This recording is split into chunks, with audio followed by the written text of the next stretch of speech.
Estamos en la Universidad de Chile y la bienvenida es a Palabra Ciudadana a través de la señal experimental de la Universidad de Chile, que se puede ver a través del 11.2 en televisión digital. En este programa, donde hemos estado abordando distintos aspectos que son fundamentales en la conversación constituyente y en la convención constituyente y constitucional que se está desarrollando en Chile, estamos abordando aquellas temáticas que son las más relevantes, aquellas en torno a las cuales ya hemos ido generando una conversación en el país y que se ha extendido por algunos meses y que será realidad, será cambio, será transformación en el proceso en el que ya estamos embarcados con la convención plenamente en marcha. Hablaremos en este episodio de la Constitución y el régimen de gobierno. Sergio Campos, por supuesto también, bienvenido a la conducción de este programa de Palabra Ciudadana.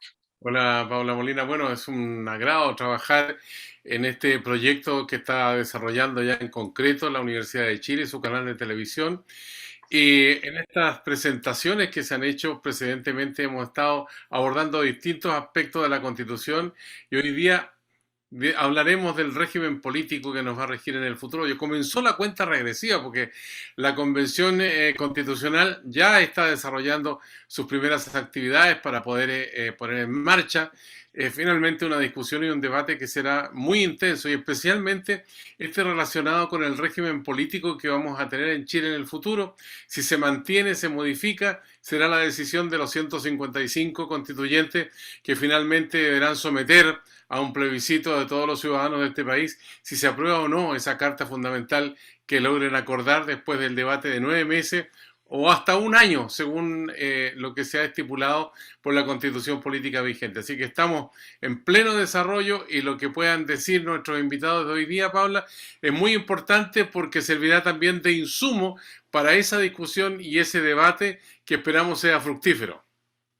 Así es, para algunos y algunas es el presidencialismo el que está en el banquillo. Otros apuestan a el hiperpresidencialismo que está en el banquillo, en un país con un sistema de gobierno particularmente fuerte en la figura del Ejecutivo, pero que ha estado pasando con las crisis que generan, por ejemplo, gobiernos que no logran mayorías en el Parlamento y, por lo tanto, por ejemplo, toman la administración con promesas de cambio que luego no son realidad. Tenemos también un problema de legitimidad que afecta a la figura de quienes toman la presidencia en el país, ¿no es cierto?, con segundas vueltas que no logran dar no logran inyectar esa legitimidad que requiere el ejercicio del cargo ejecutivo, pero que además se enfrentan con congresos que también, en un país donde la desafección hacia las instituciones es cada vez más grande, tampoco se genera esa legitimidad plena, total, enriquecedora desde el Parlamento o el Congreso. Tenemos que hablar de las vías de participación ciudadana. ¿Qué más allá de votar? ¿Qué otras vías tenemos las personas para participar en nuestra democracia? Y cómo abordar, por ejemplo, un panorama de programas políticos que en Chile, de partidos políticos, que en Chile pasó de ser uno de los más poderosos, quizás en el mundo en términos de su fortaleza y tradición, a verse muchísimo más fragmentado y debilitado. De todo esto vamos a conversar con las voces expertas invitadas que saludamos a continuación. Y partimos con la bienvenida para Mireya Dávila, que es doctora y magíster en Ciencia Política de la Universidad de North Carolina, es profesora asistente del Instituto de Asuntos Públicos de la Universidad de Chile. Bienvenida, Mireya, a esta conversación. Muchas gracias por la invitación, un gusto estar con ustedes. Bueno, y también saludamos al doctor Francisco Soto, abogado, tiene la más alta calificación académica con un doctorado en Derecho de la Universidad de Barcelona, profesor asociado al Departamento de Derecho Público de la Facultad de Derecho de la Universidad de Chile. También le damos la bienvenida y los saludamos cordialmente. ¿Cómo está? Hola Sergio, hola Paula, gracias por la invitación. Muchas gracias. Y el saludo también para Luis Cordero, que es doctor en Derecho de la Universidad de Lleida, es profesor de Derecho Administrativo de la Universidad de Chile y es director de Espacio Público. Bienvenido, Luis Cordero. Muchas gracias por la invitación. Bueno, al momento de comenzar esta conversación queremos introducir un elemento motivador para lo que ustedes puedan decir en el transcurso de los próximos minutos. Los invitamos a revisar el artículo que motiva precisamente el capítulo de hoy de este programa de la televisión de la Universidad de Chile. Hoy, en Palabra Ciudadana. abordaremos el capítulo 4 de la actual Constitución referido al gobierno.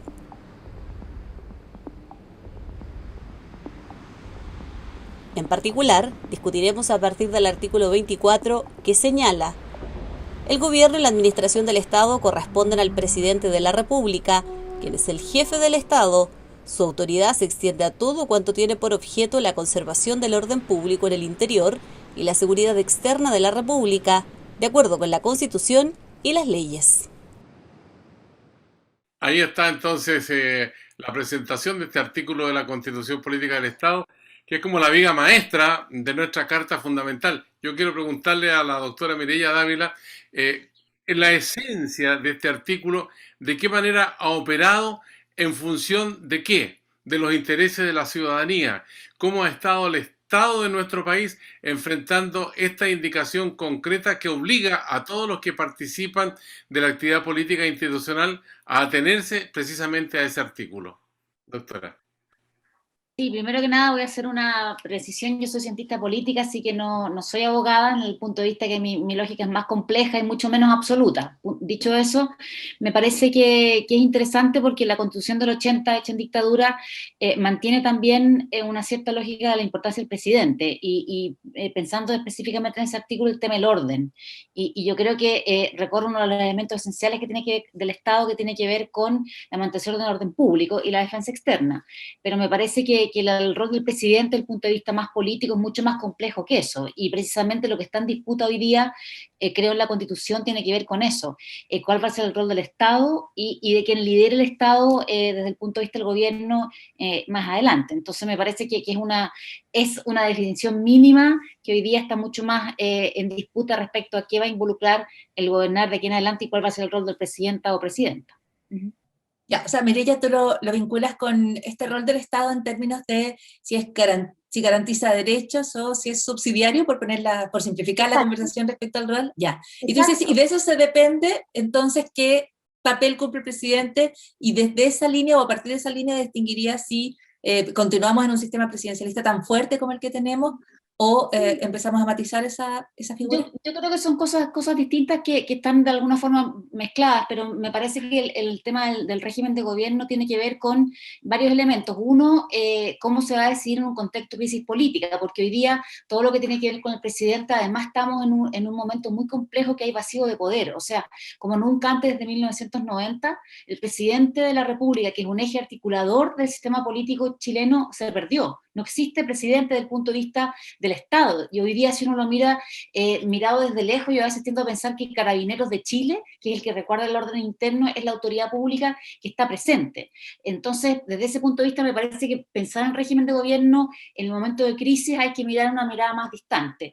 Segundo, tiene que ver con el tema de la cultura política chilena, que siempre tenía un sistema presidencial. Entonces, aquellas personas que plantean un sistema parlamentario, también habría que pensar respecto al sistema, a la cultura política, un sistema presidencial. Y tercero, me parece que algo pasa y ha pasado con el cambio y la mayor participación que decía Sergio al principio. Entonces tenemos que pensar un sistema de gobierno en que combinemos esto junto con una demanda de un tipo de participación más directa, vía sobre todo a través de las redes de Internet.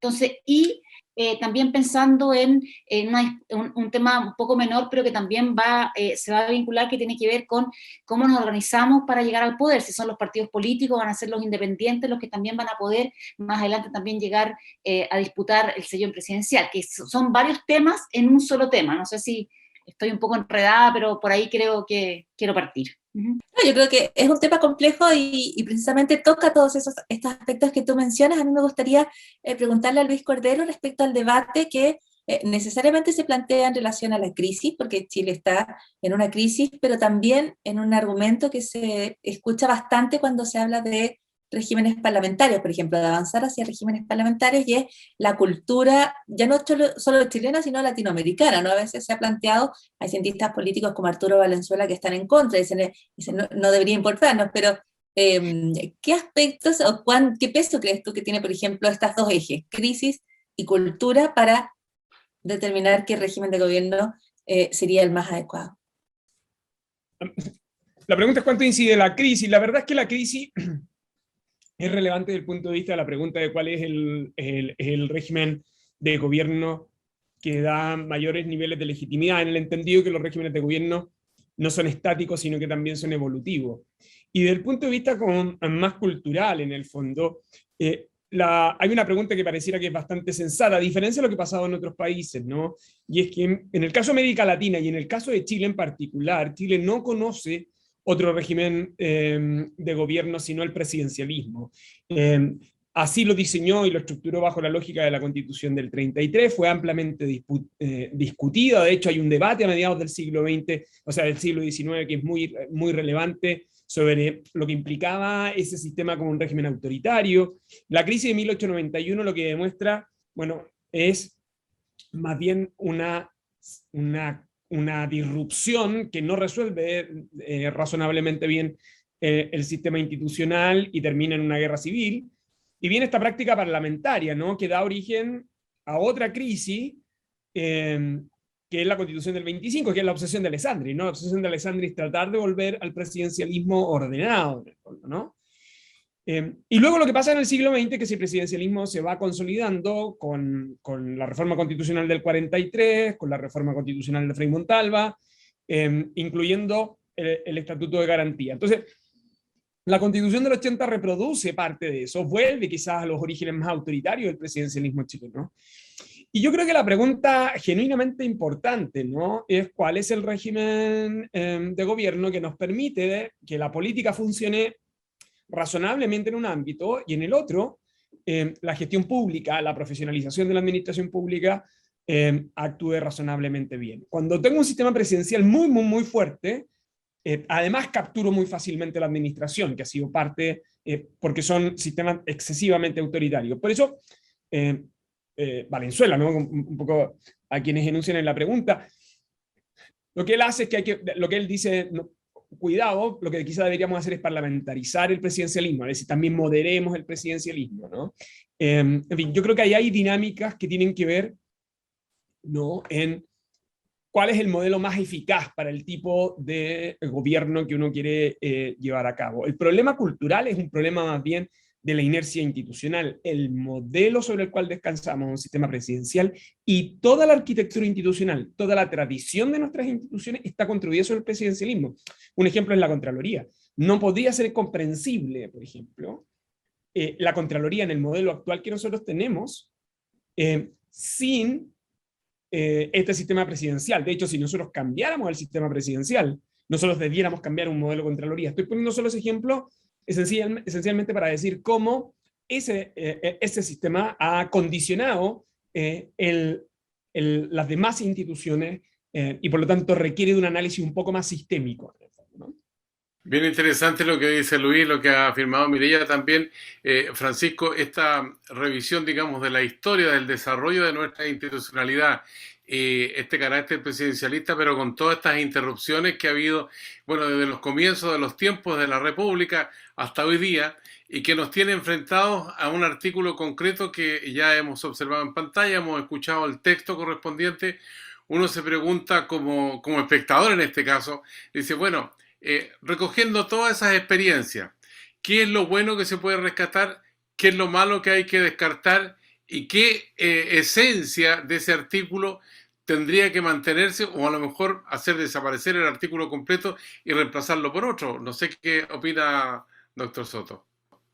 Bueno, muy interesante tu acotación, porque lo que tú estás pidiendo es un diagnóstico, ¿no es cierto? Un diagnóstico para poder evaluar el sistema de gobierno. Y es lo que nosotros nunca hemos hecho. De alguna manera, este artículo se estructura, como muy bien decía Luis, a partir de la Constitución de 1833, y se estructura en base a una creencia, en la idea de que una autoridad concentrando el poder, ¿no?, y operando como una suerte de pseudo monarca, puede garantizar el orden público. Y esa idea, esa creencia, se ha estructurado a lo largo de toda nuestra historia, sin tener una evaluación como lo que tú pides. Entonces, uno lo que le debería pedir a este proceso constituyente es que efectivamente se evalúe la idea de Estado unitario. Chile si tú revisas la bibliografía, tenemos muy pocos trabajos sobre cuál es el peso y el valor del Estado unitario. No hay estudios comparados sobre Estado unitario, a diferencia del sistema federal. Y lo mismo no pasa con nuestra forma de gobierno. Nosotros todas las constituciones le han ido como una suerte de queco, dándole más atribuciones al presidente, más atribuciones, pensando que de esa manera se resuelven los problemas. Y nos hace falta lo que tú nos estás pidiendo, un diagnóstico que evalúe en qué medida la concentración de poder y la ultravaloración del orden público que nace de la simple lectura de este artículo 24 es el paradigma sobre el cual nos tenemos que mover. Entonces yo creo que ahí es donde se abre una tremenda conversación, los efectos comparados y los efectos negativos que tiene el carácter de Estado unitario y la concentración de poder, en qué medida, sobre todo en este contexto de pandemia, esta lógica de orden público, que además se basa en estados de excepción. La gran crisis que se produce a partir de la Constitución de 1833 es porque el Estado liberal con la Constitución de 1828 no enfrentaba, no regulaba los estados de excepción. Entonces aquí se le entregan atribuciones al presidente para que incluso suspenda derechos fundamentales. Y justamente es lo que se nos ha traído a colación a partir de la pandemia, y es lo que tendremos que ir evaluando. Ahora, lo que han planteado hace referencia desde distintas perspectivas a las crisis, no solo a la actual, sino que a las crisis anteriores del sistema político chileno, lo cual me da la impresión nos coloca en una situación particular donde debes tomar medidas permanentes que inevitablemente van a estar influidas por los problemas puntuales, las contingencias que estás enfrentando en este instante. Entonces, por ejemplo, cuando el profesor Soto habla de esta necesidad de realizar un diagnóstico respecto a qué es efectivamente lo que funciona o no funciona en el sistema, uno la verdad podría pensar que inevitablemente eso se va a realizar a la luz de la evaluación que hoy se tiene de la figura presidencial. Y estamos en momentos en que probablemente la figura presidencial esté más debilitada de lo que ha estado en los momentos recientes de nuestra historia, sin duda. En ese sentido quería saber o estar segura que entiendo bien lo que plantea Luis Cordero, cuando planteas respecto a las sucesivas formas en que el presidencialismo se ha ido adaptando a las crisis que vive Chile. ¿Es tu planteamiento entonces que el presidencialismo chileno es el resultado de muchísimas mutaciones y adaptaciones y por lo tanto no es un sistema puro, no es un sistema que podamos ver efectivamente si funciona o no? ¿O estás planteando que ha mostrado una capacidad, una flexibilidad para adaptarse a los cambios y por lo tanto sigue siendo una salida conveniente para Chile? A ver, es cierto, aunque acá hay otra profesora que es la especialista en presidencialismo, ¿no? Yo lo que diría es que la práctica institucional chilena ha demostrado que ha ido adaptándose a distintas crisis. Eso, hay suficiente evidencia para señalar eso, y en la tradición constitucional chilena hay varias reformas que ajustan eso. Pasó con la Constitución del 33, la reforma de 1874, pasó con la Constitución del 25 y la reforma del 43. Y lo que de hecho sucedió con la Constitución del 80, en algún sentido también ese proceso adaptativo, ¿no? El problema de la Constitución del 80 es que tiene un problema en el diseño de arranque, ¿no? No solo legitimidad, sino que de arranque, que impide que incluso muchas de las reformas posteriores le den total flexibilidad al sistema institucional. Entonces, lo que uno debiera tener en consideración, el problema sobre el debate constituyente y ¿no? El sesgo natural que tiene, ¿no? Discutir todos los asuntos con la proximidad, ¿no? Que es el riesgo no solo que produce el debate del régimen de gobierno, sino que en general que producen otros temas, es creer que nosotros tenemos un sistema presidencial débil, ¿no? Ese sería como el punto, ¿no? Cuando se ha tenido un gobierno débil, que son dos cosas distintas, ¿no? Yo creo que son bien relevantes. Lo que hay es que lo que demuestra esta crisis en particular es que tenemos un sistema presidencial fuerte, ¿no? Que es que lamentablemente está construido sobre un sistema muy rígido, normativamente hablando. Y como está construido sobre un sistema jurídicamente muy rígido, una crisis, ¿no? El presidente de la República, con un parlamento en el cual no tiene mayoría, aunque tenga grandes poderes administrativos, no le permite flexibilidad. Al no permitirle flexibilidad, por cierto, se despotencia. De hecho, la crisis sanitaria ha demostrado eso. El presidente de la República tenía poderosas herramientas para ejecutar en el contexto del estado de excepción, sin embargo, no las ejecutó él directamente, sino que terminó ejecutándolas el Congreso a través de sucesivas leyes que se dictaron. ¿El presidente podía haber tomado decisiones sobre la propiedad? Sí, podía. ¿Podía haber tomado decisiones sobre determinado tipo de contratos? Sí, sí, podía. Pero ¿quién tomó esas decisiones? El Congreso. Parte de las razones por las cuales hizo el Congreso eso, uno podrá estar en desacuerdo desde el punto de vista político, pero parte de las razones institucionales que explica eso es esencialmente que el presidente no ejerció las atribuciones que tenía que ejercer, o bien no las adecuó al modelo institucional que tenía. Esa rigidez lo que hace, lo que provoca, ¿no?, es que un presidente débil debilite la presidencia de la República también, ¿no? Entonces, ¿cuál es desde el punto de vista del diseño institucional, sin juzgar los caracteres? Cuando tengo un modelo institucional en un sistema presidencial que es muy rígido, la crisis también afecta al presidencialismo. Y de eso, efectivamente, nosotros tenemos en parte de nuestra atención institucional esa. Pero uno de los atributos que se le da a Chile históricamente, ¿no?, esto es más o menos cuando lee no solo los autores nacionales, más bien están leyendo los autores internacionales que miran a Chile. Desde los inicios de la República, una de las particularidades de Chile es que esas crisis las volvió a institucionalizar, ¿no? Pudo pasar, pero las volvió a institucionalizar. Esta en particular ha sido una crisis que ha estado siempre institucionalizada. Entonces, esa particularidad hace que nuestra construcción institucional tenga ciertas características. Este régimen presidencial es extremadamente rígido y por eso provoca que una crisis, una debilidad presidencial traspase eso también al sistema institucional con mucha facilidad, ¿no? Entonces, ahí la pregunta quizá es, bueno, si no quiero ir a un sistema parlamentario, lo que sí razonablemente debería aproximarme es en qué áreas, y en eso pues, tiene razón, en qué áreas es necesario las adecuaciones para permitir esos flujos y esa adaptación. La visión que hace Luis Cordero del presidencialismo a la chilena, quiero preguntarle a la profesora Mireya Dávila, en la conformación de la constituyente, así como la tenemos hoy día, ¿hasta qué punto en los cambios que se puedan operar va a primar o va a influir o va a determinar el componente ideológico de los que forman parte de las distintas tendencias que hay en la constituyente?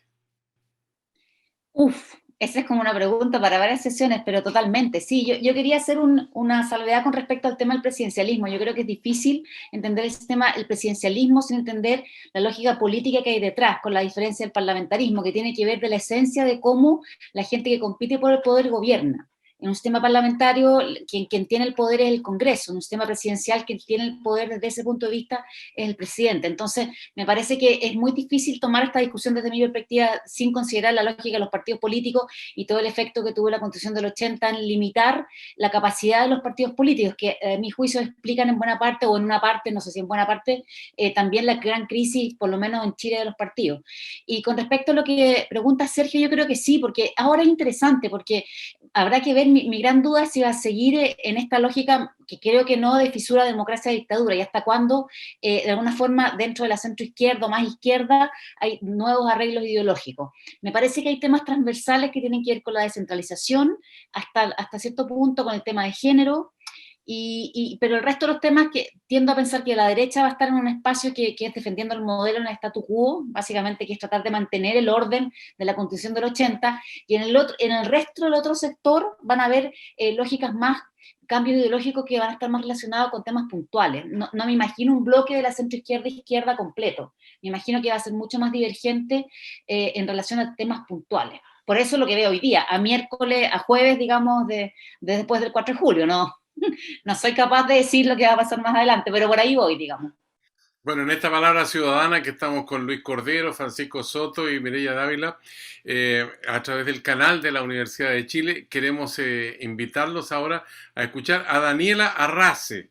¿Quién es ella? Ella es una abogada chilena residente en Alemania, y Francesco Biaggi, profesor italiano de la Universidad de Bolonia. Esta es la universidad más antigua del mundo, tiene más de 1000 años, ¿no? Ambos son parte de la Fundación Internacional Max Planck, que está estudiando el proceso constitucional chileno. Ellos tratan de explicarnos cómo funciona el modelo de gobierno alemán, por ejemplo, que continuamente se pone como ejemplo de un régimen parlamentario exitoso. Y si algo similar, por ejemplo, se podría replicar en Chile. Les invitamos a escuchar y a observar lo que nos dicen ellos en este programa especial de Palabra Ciudadana.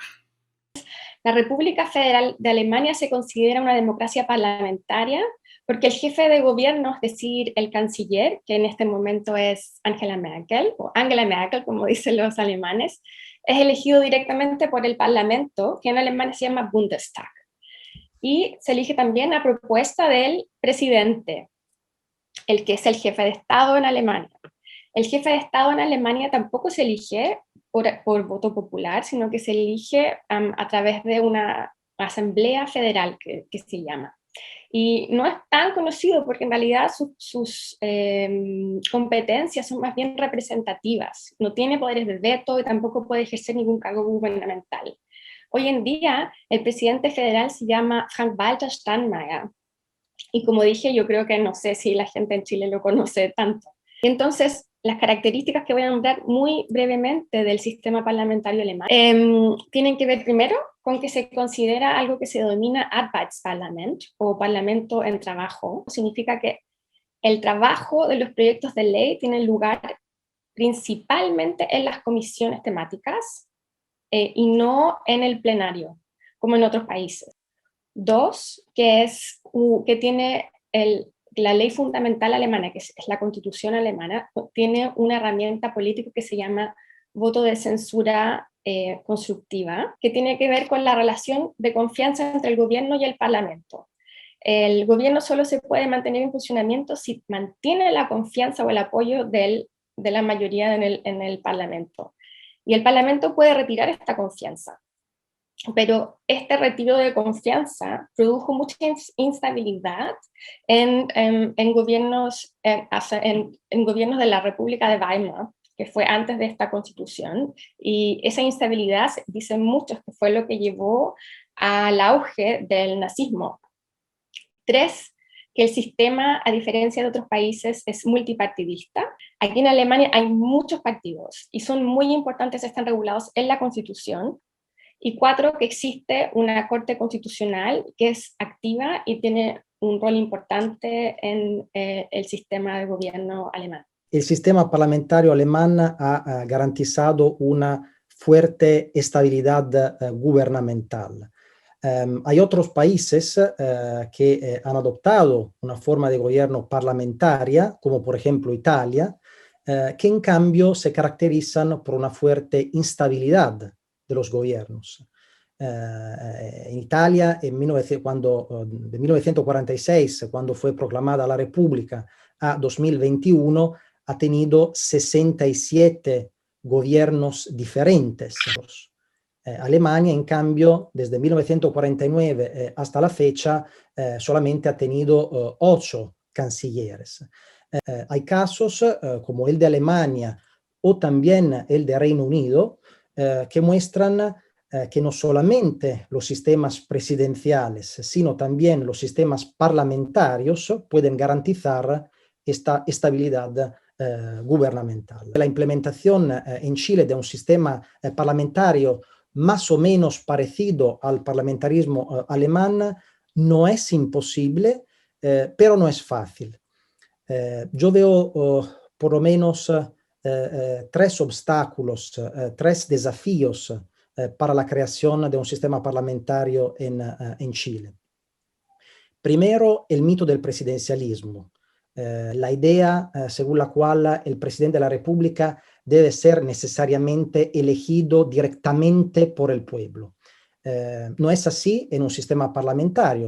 El segundo obstáculo que yo veo es el gran desprestigio del Parlamento y de los partidos políticos que me parece gozan hoy en día de una legitimidad muy baja, muy baja en Chile.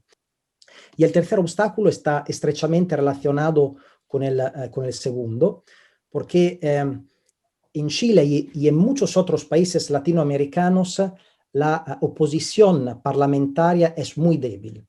pero para establecer un buen sistema parlamentario, la oposición parlamentaria es fundamental, como en Alemania o sobre todo como en Inglaterra, como en el Reino Unido. Yo creo que no hay una verdadera democracia sin una verdadera oposición. Ahí estaban los comentarios de Daniela Arrase respecto a esta de alguna manera tensión que se establece entre parlamentarismo y presidencialismo, y también los comentarios del profesor Francesco Biaggi.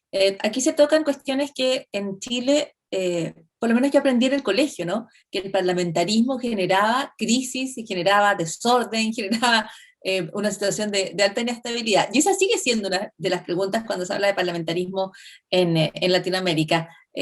Francisco Soto, ¿desde qué perspectivas deberíamos abordar esa perspectiva, el análisis sobre el parlamentarismo en Chile? ¿Cuánta fuerza crees que pueden tener esas ideas en la discusión constituyente ahora en marcha? Bueno, toda la teoría política te dice que cuando tienes multipartidismo, como es el caso chileno, tú deberías apostar a un sistema de características parlamentarias. Este ha sido un debate permanente y que nuevamente se ve cruzado por estas creencias, que yo creo que es bien interesante pensarlo en la lógica de la convención, porque cuando tú tienes creencias que no están, digamos, basadas en un debate deliberativo, en nuestra historia constitucional estamos viviendo recién un momento constituyente donde se están discutiendo todos los temas, pero antes las soluciones y las opciones estaban tomadas más bien por el peso de la noche, digamos, por las personas que sustentaban el sistema político en Chile a través del poder económico y social. Entonces ahora se está tratando de hacer un debate público y una discusión más sólida. Y esta idea crítica del parlamentarismo y esta valoración de la concentración del poder en manos de un presidente es algo que se ha articulado y se ha defendido transversalmente por los partidos. Yo tuve una experiencia, por ejemplo, escribimos un libro como con 24 profesores y en la defensa del Estado unitario y el presidencialismo se unía la UDI y el Partido Comunista. Entonces, el peso de la discusión ideológica muchas veces es superada por estas creencias que vamos a tener que poner en duda, porque claramente la evidencia y la posibilidad de progresar pasa por fortalecer nuestros partidos y por buscar que la deliberación sea el eje más que la decisión autoritaria. Profesora Mireya Dávila, bueno, a la luz de esos conceptos que expresan estos invitados especiales que hemos tenido desde fuera, se ven algunas cosas que son interesantes de tener en consideración con respecto a lo que ellos ven aquí en Chile, por ejemplo, el caso del presidencialismo que ha caído en una situación de desvalorización, un desprestigio del Parlamento, lo que muestra también otra debilidad de nuestra democracia, y una oposición que también se muestra débil en algún momento como para tener cierta coherencia para enfrentar los desafíos que tiene la sociedad chilena. Entonces, estas situaciones, ¿de qué manera podrían corregirse en una nueva constitución, pensando que el parlamentarismo, por ejemplo, que se mencionaba por nuestros invitados especiales, por una parte ha dado muy buenos resultados, pero por otra parte no tanto, como el caso de Italia, que ha tenido tantos cambios de gobierno, y en Alemania, a pesar de que hay muchos partidos políticos, como se ha dicho, pero sin embargo ha habido estabilidad. ¿Cómo se puede conjugar todo esto en función de lo que buscamos aquí en Chile, profesora? Primero que todo, yo más bien no creo que la democracia chilena sea débil. Yo creo que más bien lo que ha pasado a partir de octubre del 2019 y lo que estamos discutiendo hoy día sentados en el Congreso en una nueva constitución de manera democrática, me parece que habla bien de la fortaleza de nuestra democracia, más bien que la debilidad. Yo no tiendo una visión optimista respecto de lo que hemos ido avanzando desde el 90 en adelante y una visión de fe también con respecto a cómo lo hemos hecho. Segundo, yo creo que el tema de la estabilidad siempre se ha argumentado que los sistemas, al revés, que los sistemas presidenciales no son incapaces de resolver las crisis, más que los sistemas parlamentarios, porque en los sistemas parlamentarios cae el gobierno, no cae la democracia, en esta relación entre estabilidad democrática y sistema de gobierno. Pero eso tiene que ver en América Latina por lo menos con otros temas económicos, los militares que llegaron al poder, poder, etc. Yo tiendo a pensar que el argumento de la inestabilidad tiene que ver más bien con causas ajenas al régimen de gobierno específicamente, y yo ahí hago una defensa como de mirar el tema de cada sociedad en términos de pensar bien los modelos que se quieren debatir.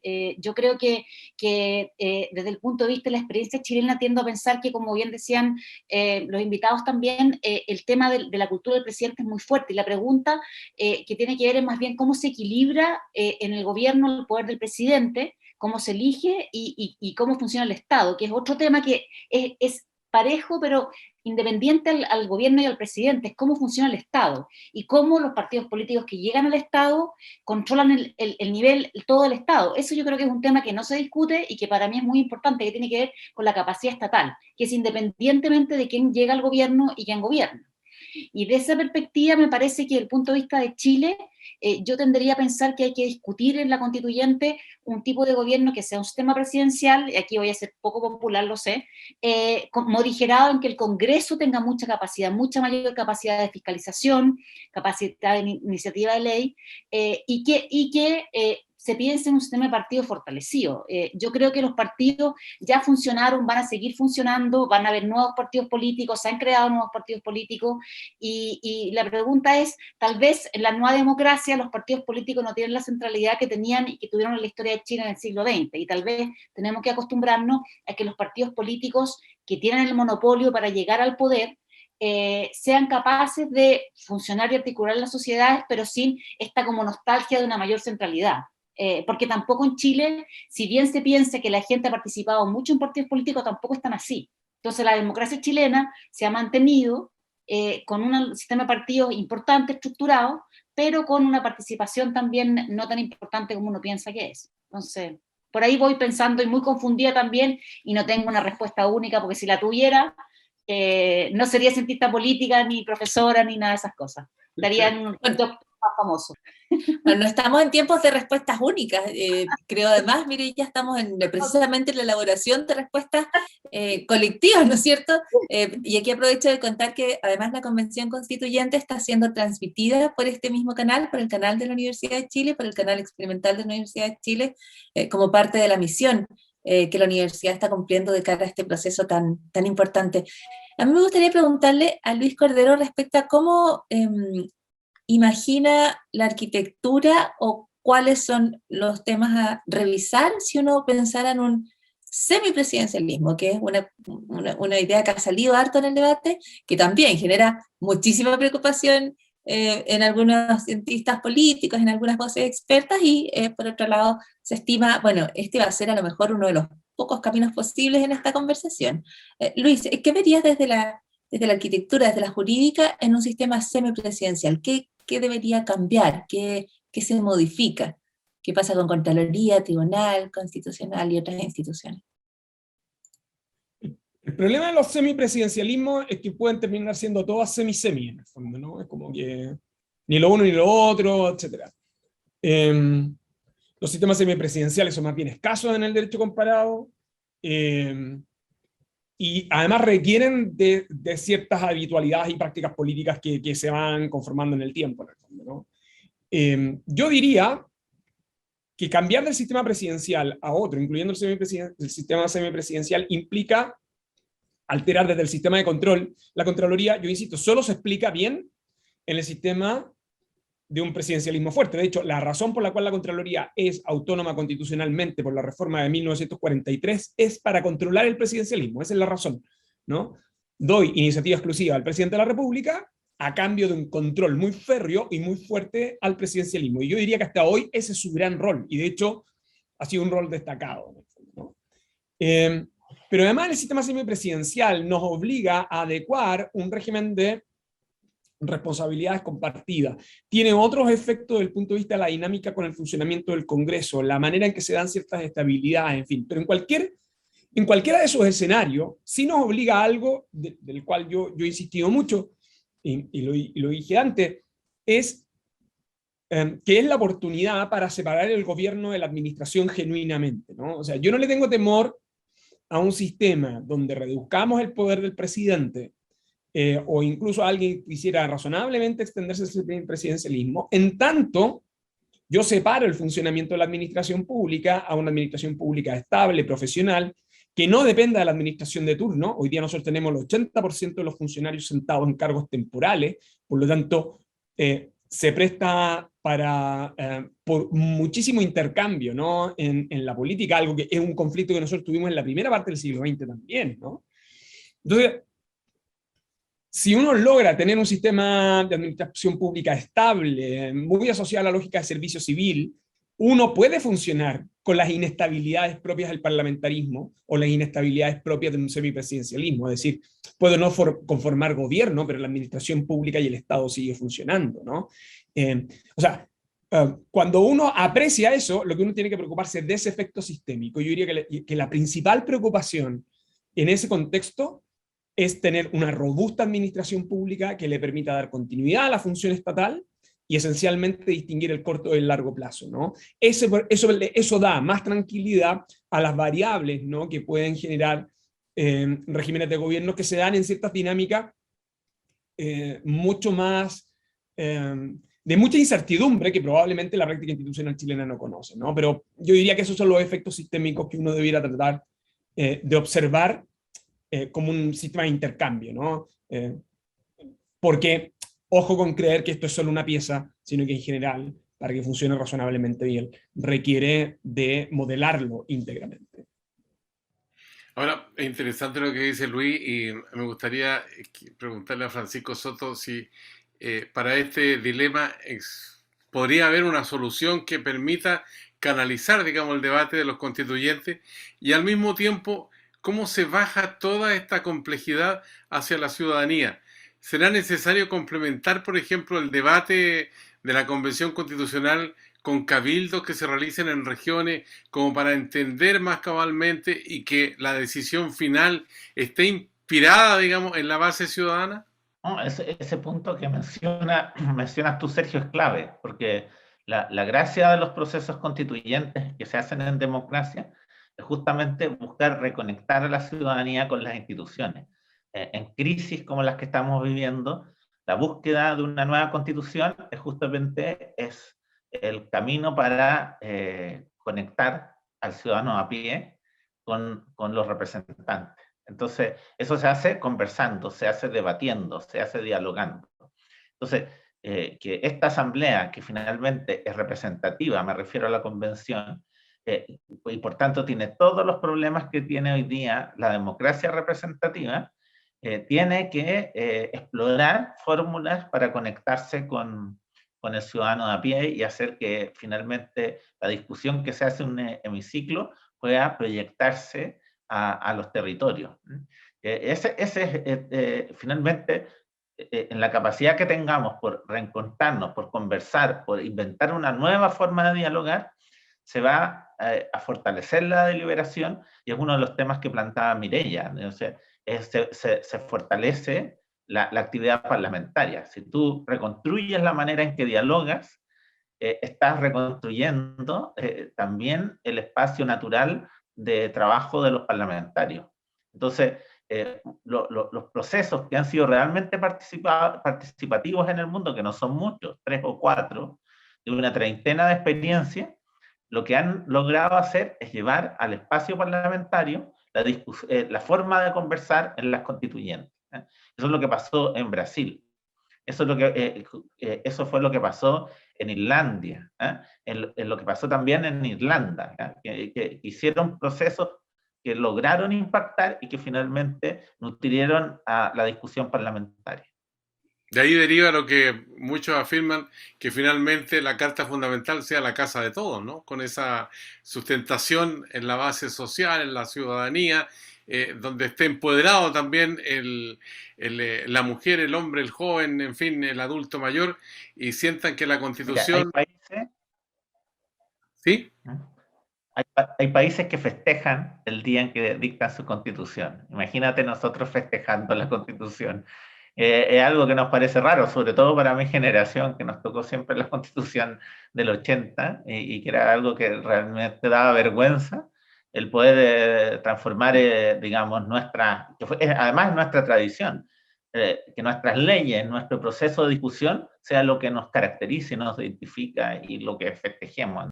Todavía hay un largo camino, todavía hay varias instancias y yo creo que una de las cuestiones que ha probado con contundencia Chile es esta capacidad de sorprender, así que vamos a ir viendo cómo se desarrolla todo este proceso. La invitación es, por supuesto, a seguirla a través del canal de la Universidad de Chile, que está transmitiendo las sesiones en el horario en el que estas se realizan una vez que finalmente han podido comenzar, y me parece interesantísimo el apunte de Francisco Soto respecto a que la forma en que dialogue, procese, se legitime la convención, puede tener este efecto hacia el Congreso, ¿no es cierto? Que es un Congreso que se ha visto profundamente en crisis y en una crisis de legitimidad durante el último tiempo. Llegamos al momento de pasar en limpio algunas de las ideas del programa y me gustaría partir precisamente con Francisco Soto. La idea acá es apuntar a aquellos principios, aquellos aspectos que ustedes consideran indispensables en esta conversación respecto al régimen de gobierno en el marco de la discusión constituyente. Así que, Francisco Soto, para ti la palabra durante los próximos 2 minutos. Se va a producir un proceso bastante inédito, que es poder construir una constitución a partir de la deliberación, una constitución en democracia. Y eso justamente permite conectar la constitución como un sistema, que eso no te lo habilitan las reformas, sino que entender que la forma de Estado se conecta con la forma de gobierno, con los derechos fundamentales que se van a regular y con los mecanismos de participación. Cuando uno establece mecanismos de participación que dialogan con los partidos políticos, que dialogan con la forma de gobierno y que son descentralizados, realmente se construye una mejor democracia. Entonces, el proceso es un proceso sistémico sobre el cual cada tema se va a ir conectando uno con otro. Y eso solamente lo puede hacer un proceso constituyente de estas características. Oye, esto de pasar el limpio me hace recordar los tiempos de colegio, cuando uno tomaba borrador y después pasaba el limpio para tener el cuaderno ordenadito, a ver qué tan ordenado tiene su cuaderno la profesora Mireya Dávila para esta parte final. Hice un borrón porque además no alcanzamos a discutir si queremos un sistema unicameral o bicameral, que eso da para otra discusión. Así que eso, y mis 2 minutos tienen que ver con, voy a tomar todo lo que dijeron todos, que me parece lo del diálogo y que sea el diálogo civilizado, me parece genial que sea paritario y que estén los representantes de los pueblos indígenas, me parece que la fuerza cultural de ese cambio, que va a traer cambios políticos potentísimos.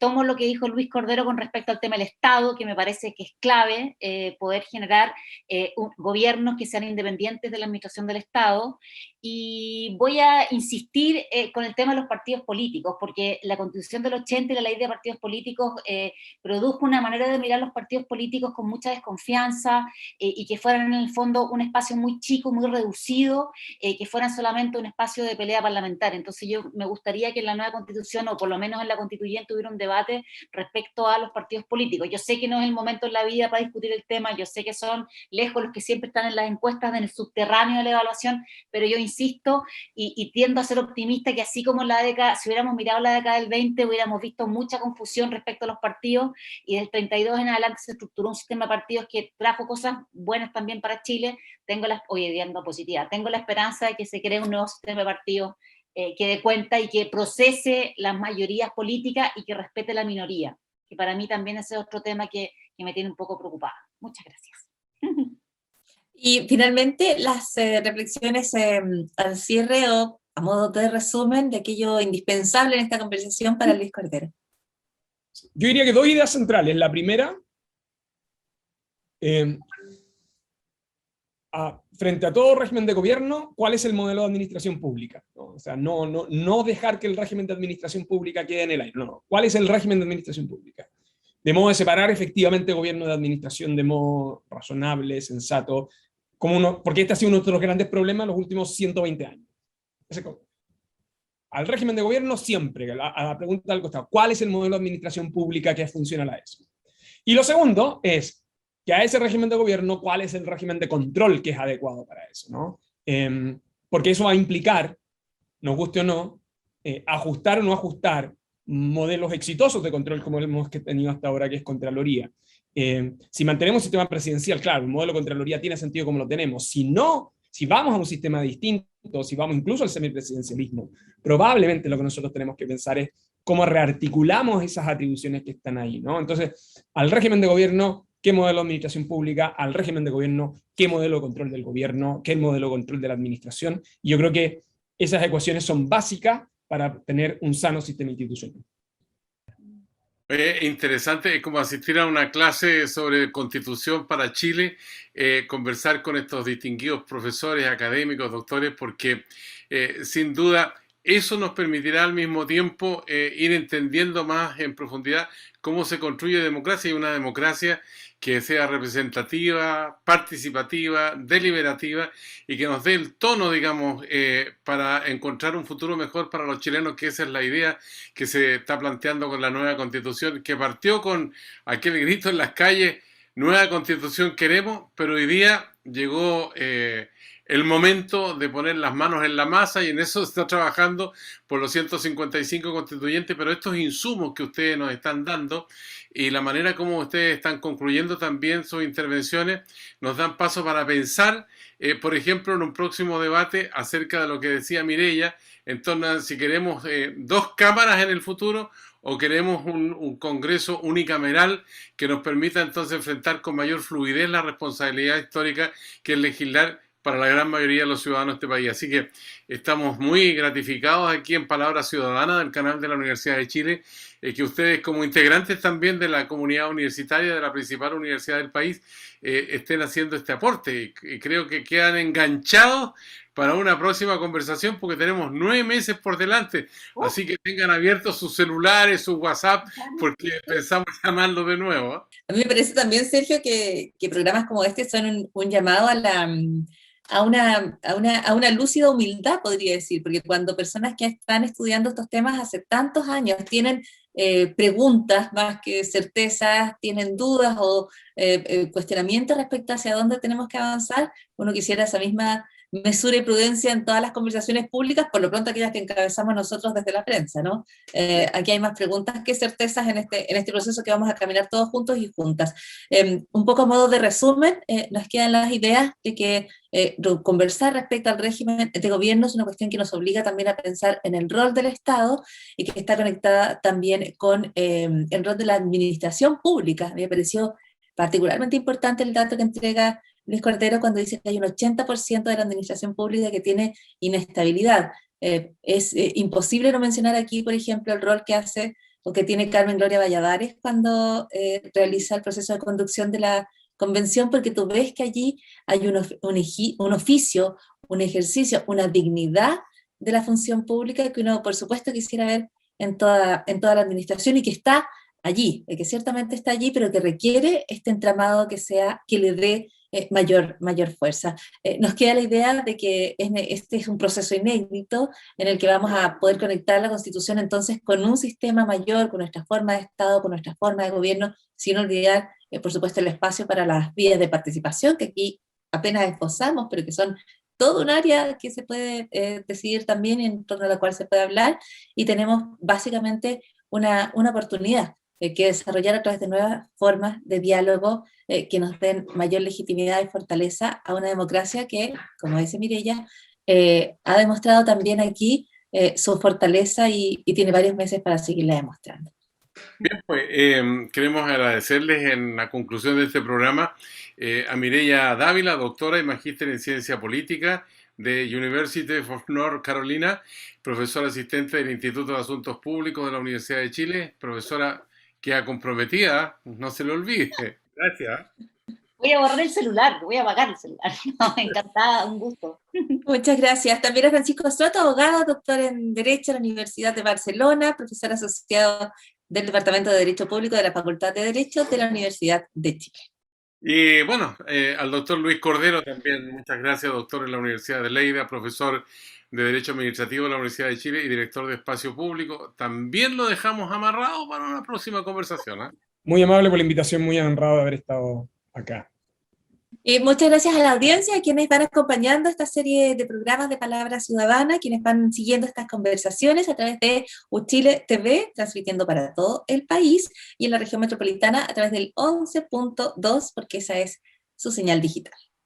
Ya, pues, y les recordamos además nuestras vías de contacto para que puedan participar con nosotros, con preguntas, interrogantes, motivación que nos va a servir muchísimo para los próximos programas de Palabra Ciudadana. La web de la Universidad de Chile, www.uchile.cl. El Twitter y redes sociales de la Universidad de Chile, @uchile. Y nuestro correo electrónico que es canaluchiletv@uchile.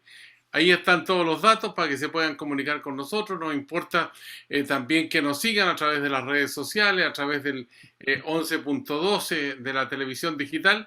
Así que les agradecemos a ustedes como audiencia que están en contacto con esta importante temática para una nueva Carta Fundamental para Chile. Muchísimas gracias, Sergio Campos. Será hasta la vista. Hasta la vista.